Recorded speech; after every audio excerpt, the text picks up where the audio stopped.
Before I give my comment, may I just clarify if the lead prosecutor is now making a motion to arraign the respondent accused?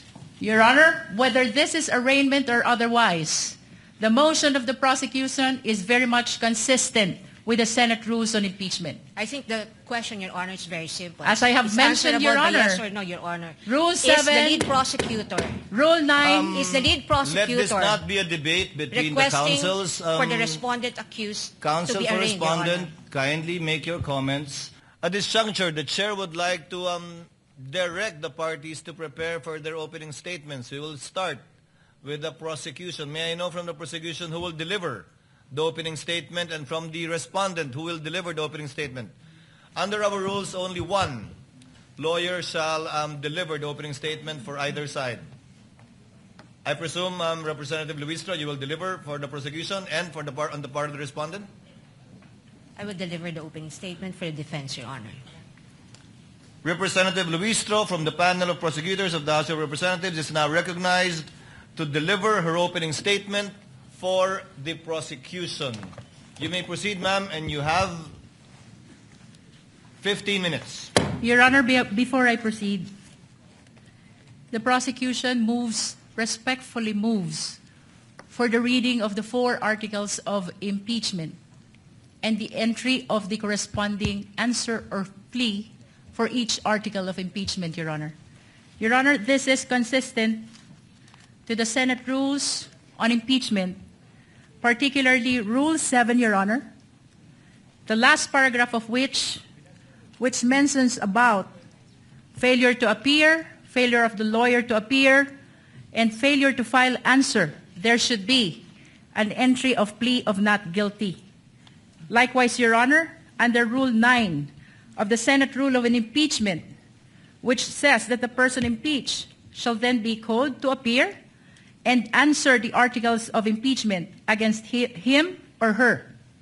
In this rule, Your Honor, it was likewise provided that the name of the person appearing in behalf of the respondent should be entered into the record. And by the answer, Your Honor, it is humbly believed that it pertains to the particular plea of whether guilty or not guilty of the respondent, Your Honor. Likewise, Your Honor, under Rule 21, Your Honor, the trial of all the articles of impeachment shall be completed before the senators vote on the final question of whether or not the impeachment is sustained.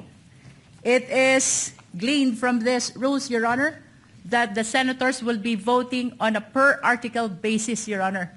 And that is why it is the humble submission of the prosecution that there should be reading of the article and entry of the particular plea per article, Your Honor. This likewise, Your Honor, manifests our complete adherence to the mandate of the Constitution sa pagbasa po ng mga artikulo ng impeachment at pagpapasok ng sagot ng respondent.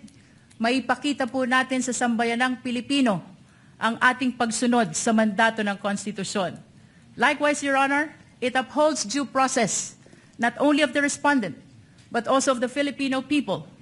Sa pagbasa po ng mga artikulo ng impeachment, she will be informed of the nature of the accusation against her bago pa po siya sumagot whether she is guilty or not guilty, Your Honor. Likewise, Your Honor, ang 4 na artikulo po ng impeachment ay nakabase sa iba't ibang alegasyon ng facts at iba't ibang nature of accusation or cause of action, Your Honor. And with that, Your Honor, it is perceived that there is a possibility that the plea of the respondent to each and every article will be different from one another, Your Honor. And lastly, Your Honor, this is consistent with the Senate rules on impeachment because the senator judges, the honorable senator judges, Your Honor, will be voting on a per-article basis after the conclusion of the trial of this impeachment case, Your Honor. The chair will respond. Unless the counsel for respondent would like to say something about the motion of the distinguished lead prosecutor. Yes, Your Honor, may I comment? The lead may proceed. Before the presiding officer can rule on the motion or request of the lead prosecutor. But before I give my comment, may I just clarify if the lead prosecutor is now making a motion to arraign the respondent accused. Your Honor, whether this is arraignment or otherwise, the motion of the prosecution is very much consistent with the Senate rules on impeachment. I think the question, Your Honor, is very simple. As I have It's mentioned, Your answerable by Honor, yes or no, Your Honor. Rule Is the 7, lead prosecutor, Rule 9, is the lead Let prosecutor this not be a debate between the requesting councils. for the respondent accused to Counsel be for arraigned, Your Honor? respondent, kindly make your comments and avoid asking questions from the counsel for the prosecutor. We will recognize the counsel for respondent for her comments on the motion and the manifestations made by the lead prosecutor for the House. You may proceed, ma'am. Thank you, Your Honor. I believe I have a standing question to the lead prosecutor, and I would like to ask her for the legal basis for requiring the respondent to be arraigned today. Because, Your Honor, I note that in her request earlier and manifestations given for the respondent to be arraigned today, she cited Rule 7, Rule 9, and Rule 21. However, in Rule 7, it very clearly states that if the person impeached after service shall fail to appear either in person or by counsel on the day so fixed, or appearing shall fail to file his answer to such articles of impeachment, the trial shall proceed nevertheless as upon a plea of not guilty. Well, this rule is clear. It does not talk about any arraignment. And if we take a look at this sentence, everything here has been satisfied. The respondent accused is here, has attended through counsel. She may not be in person, but the notice given to the defense is that she may appear through counsel. Second thing is that the respondent accused was also able to file her answer. And so Rule 7 does not support the request of the lead prosecutor that the respondent accused be arraigned today. Now, on the matter of Article 9, counsel also say that the person impeached shall then be called to appear and answer the articles of impeachment against him or her. And if he or she appears, or any person for him or her, the appearance shall be recorded, stating particularly if by himself or by agent or counsel, naming the person appearing in the capacity in which or he appears. If he or she does not appear, either personally or by agent or counsel, the same shall be recorded. And for all intents and purposes, respondent is present today through counsel. There is also nothing in Rule 9 that requires the reading of a 23-page articles of impeachment, which will be a waste of judicial time. Now, finally, under Rule 21, Your Honor,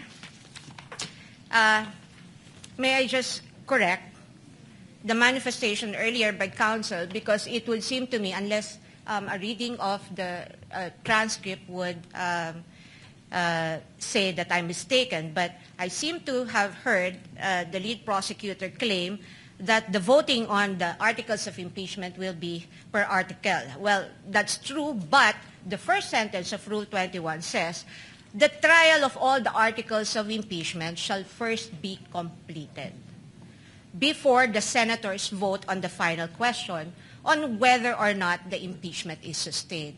Now, honestly, I do not see how Rule 21 is related to the motion now being requested or propounded by the lead prosecutor. And at any rate, Your Honor, given that the respondent is represented by her counsel today, and this is consistent, her appearance is consistent with the notice given and in accordance with the rules on rules of procedure of this court, then we can enter her plea on her behalf. The arguments of the parties are duly noted. Chair will now make its ruling. The articles of impeachment were deemed read and spread into the records when it was referred by the Senate to the Committee on Justice for the proper issuance of summons. And a plea of not guilty will only be entered in accordance with our rules in behalf of the Vice President if she does not file an answer. But in this case, she has filed an answer, and in fact has appeared through counsel. Insofar as the reading of the articles of impeachment is concerned, it will be done at the final resolution of this case when it is put to a vote by the senator judges, where each article of impeachment will be read before a vote shall be taken thereon. For those reasons, the motion is denied, and the lead prosecutor, Representative Luistro, may proceed with her opening statement. Kindly be mindful of the clock. And before recognizing you, ma'am, may I remind the counsels for the parties to kindly address the chair with respect to anything and everything they want or wish to say before the court, and not to address each other. The lady may proceed. Representative Luistro, you are recognized, and you have 15 minutes for your opening remarks. We thank the court, Your Honor. Mr. Presiding Officer, the Honorable Cheese Escudero, the Honorable Senate President, Honorable Win Gatchalian, sa atin pong mga kagalang-galang na Senator Judges, mga minamahal na kababayan, sa loob ng bulwagan o sa labas man, mga nakatutok sa telebisyon, sa cellphone o sa radyo, saang sulok man ng mundo, kayo naroroon. Maraming Pilipino ang nagtatanong ngayon, bakit mahalaga ang paglilitis na ito? Ano ang kaugnayan nito sa buhay ng ordinaryong Pilipino? Lubos po naming nauunawaan ang mga tanong na yan. Sa katunayan, may isang driver na nagtatanong, paano sasapat ang kita sa pasada upang mapakain niya ang kanyang pamilya? May isang OFW na nagtatanong, hanggang kailan kailangan lumayo upang mapaaral niya ang kanyang mga anak? May isang guro na nagtatanong, paano pagkakasyahin ang kanyang sahod sa dami ng utang na hinuhulugan? May isang manggagawa na nagtatanong, hanggang kailan magtitiis sa pansamantalang trabaho at kakarampot na sweldo? Sa unang tingin, maaring sabihin na malayo sa buhay nila ang paglilitis na ito. Ngunit hindi. Hindi po. Sapagkat ang usapin ngayon ay patungkol sa isang bagay na pag-aari nilang lahat. Ang kanilang pera, ang kanilang tiwala, ang kanilang karapatan na maningil ng pananagutan mula sa mga pinuno na kanilang pinagkatiwalaan. Kapag ang isang empleyado ay nagkamali ng paggamit ng pera ng kumpanya, siya ay pinagpapaliwanag.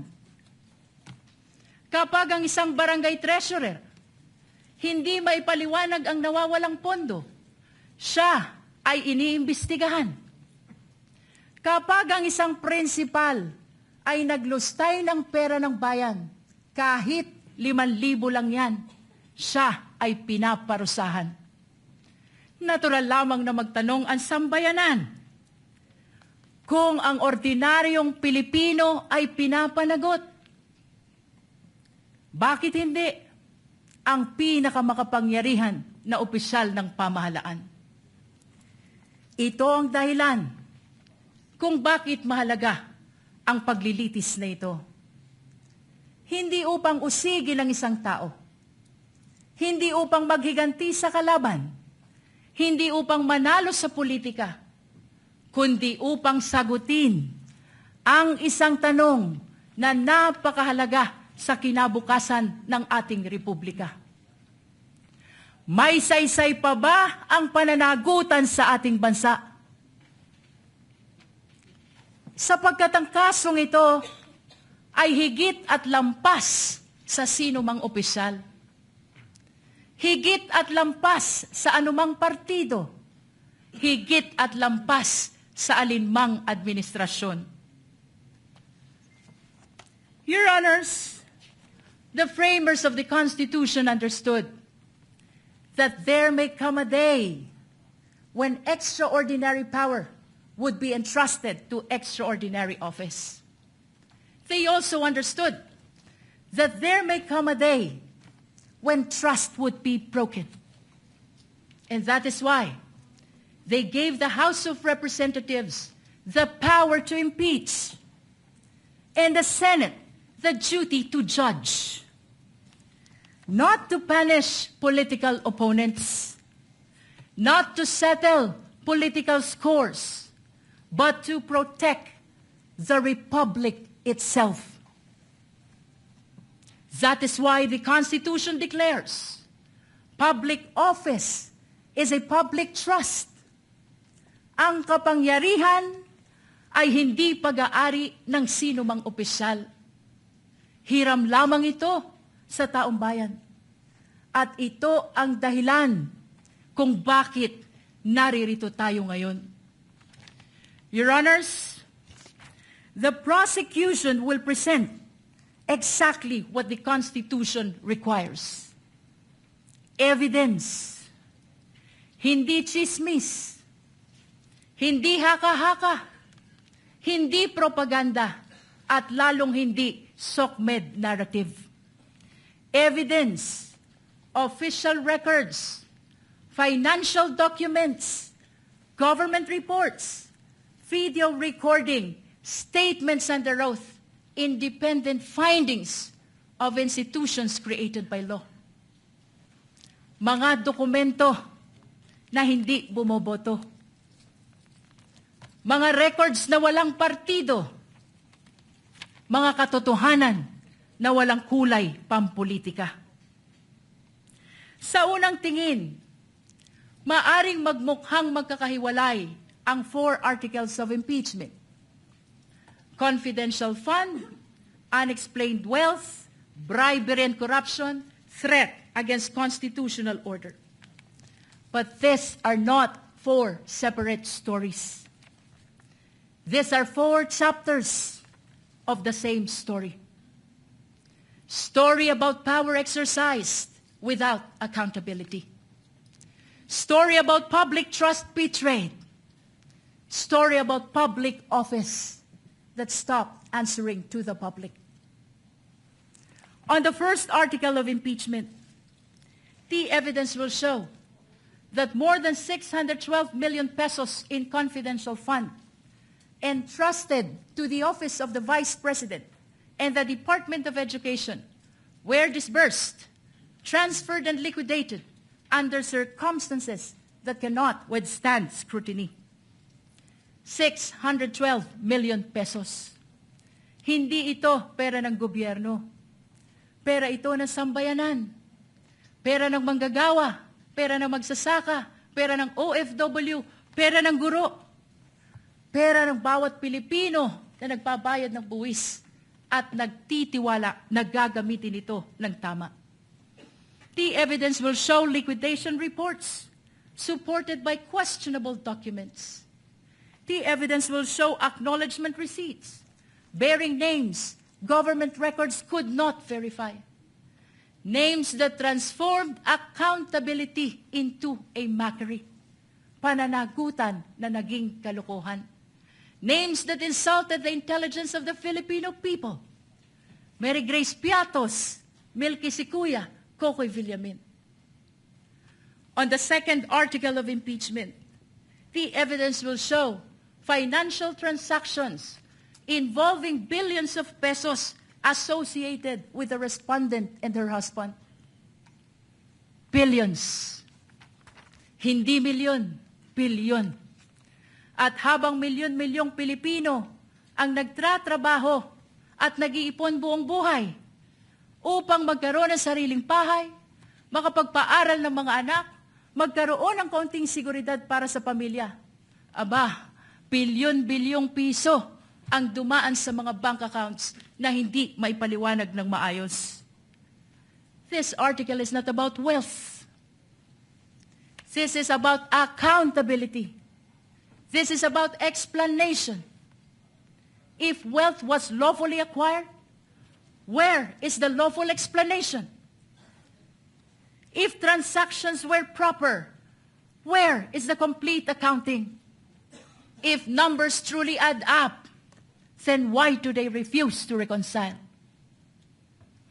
On the third article of impeachment, the evidence will show bribery, graft and corruption through the distribution of cash payments and monetary gifts to officials under the supervision of the respondent. This article is not simply about envelopes. This is about institution. This is about whether loyalty was purchased rather than earned. Government cannot function if loyalty is purchased instead of earned. Kapag nabibili ang katapatan, nawawala ang integridad. At kapag nabibili ang opisyal, nabubudol ang bayan. Perhaps the greatest tragedy is where the conduct allegedly occurred. In the Department of Education. Tama po sa DepEd. The institution entrusted with teaching future generations honesty, responsibility, integrity. On the fourth article of impeachment, the evidence will show culpable violation of the Constitution, high crime, betrayal of public trust through conduct that threatens constitutional order. Among all allegations before this court, none strikes more directly at the heart of constitutional order than this one. Ito na po ang pinakamatindi. And unlike in many cases, which depends upon competing accounts, this evidence comes substantially from the respondent's own recorded public statements. The court will see them. The court will hear them. The court will judge them. Public officials may disagree. We may criticize one another. They may compete fiercely for power.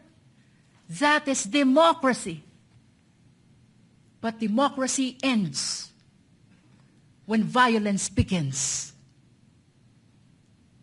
Sa kasaysayan ng ating republika, walang vice presidente na may kaibigan na hitman. Ngayon lang. Walang vice presidente na nagpapapatay ng Pangulo.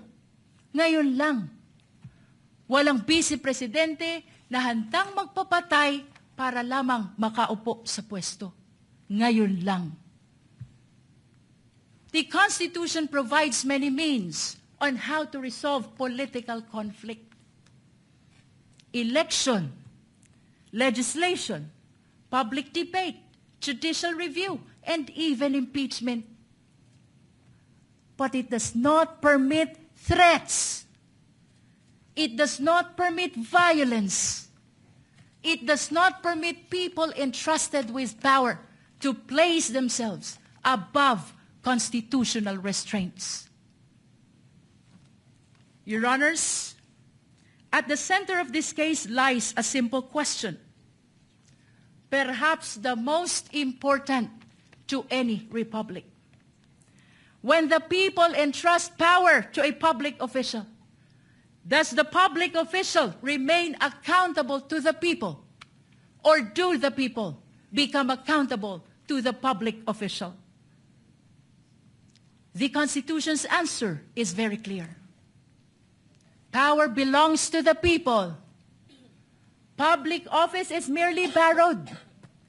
And every borrowed power carries with it the obligation to account for its use.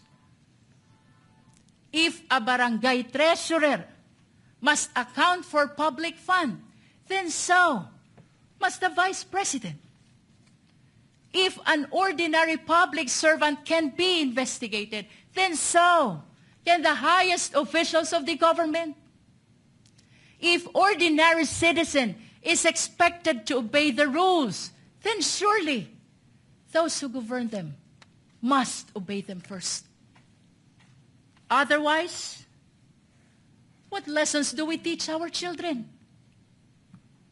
that there is law for the powerful and another for everyone else? That accountability exists only for the weak? That public office grants immunity against accountability? Your Honors, this is not the republic envisioned by the Constitution. This is not the republic deserved by the Filipino people. Therefore, the prosecution asks only this: look at the evidence. Listen to the witnesses. Examine the records. Follow the evidence wherever it leads. Judge this case not by politics, not by popularity, not by fear, not by loyalty. Judge this case by the Constitution. Judge this case by the evidence. Years from now, future generations will not remember today's political alliances.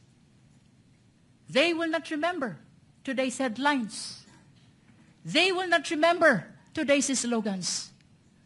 What they will remember is when accountability was tested, the institutions of the Republic stood firm. They will remember only one thing: what this court did when the Constitution called. Future generations will not ask how powerful the respondent was. They will not ask how loud the political debate became. But they will ask one thing: when the Constitution called, did the Republic answer? Your Honors, this is that moment. This is the moment the Constitution anticipated. This is the moment when accountability must mean exactly what it says. This is the moment when public office must truly remain a public trust. This is the moment when the Republic must demonstrate that laws are applied equally to the powerful and the powerless alike. At matapos marinig ang mga saksi, matapos masuri ang mga dokumento, matapos matimbang lahat ng ebidensya, ang prosekusyon ay naniniwala at naninindigan. Isa lamang ang maliwanag na konklusyon: ang tiwalang ipinagkaloob ay nilabag. Ang kapangyarihang ipinahiram ay inabuso. At ang konstitusyon mismo ang humihingi ng pananagutan. Amid the clarity of the mandate of the Constitution, political noise continues. Political squabbles continues. Political division continues. Please, let me conclude. Salus populi est suprema lex.